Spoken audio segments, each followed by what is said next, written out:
सासाराम मोतिहारी छपरा सिवान सासाराम मोतिहारी न भीजल साड़ी हो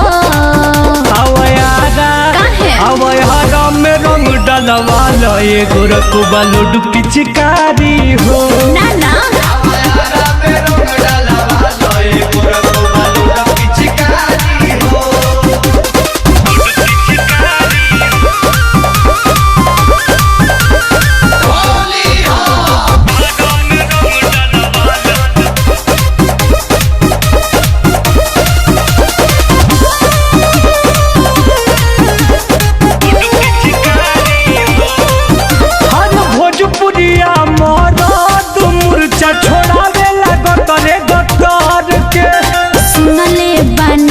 गहरा रंगमा होला जिला बक्सर के।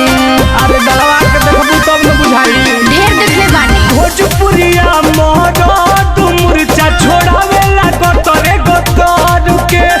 सुनले बानी कि गहरा रंगमा होला जिला आजमगढ़ के। बलिया बनारस गोरखपुर के लोगवा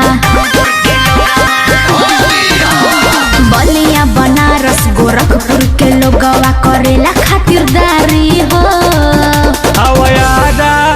अवयारा में रंग डलवाला ये गोरखबा लड्डू पिचकारी हो मुना देख रहा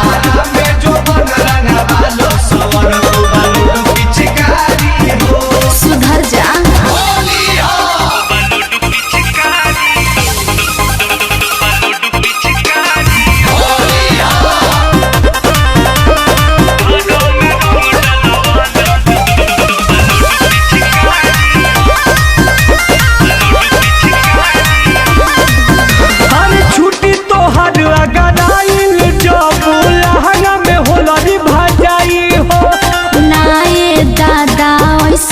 करी हो ना तो सामान झोकराई हो अरे छुट्टी तोहर अगराइल जब लहंगा में होलरी भजाई हो नाए दादा ऐसे ना करी हो ना तो सामान झोकराई हो यादव रजिंदर राधे टून टून से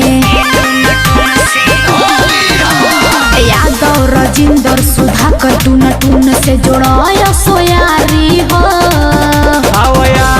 चुप रहा अवयारा में रंग डलवाला सुनर को लड्डू पिचकारी हो।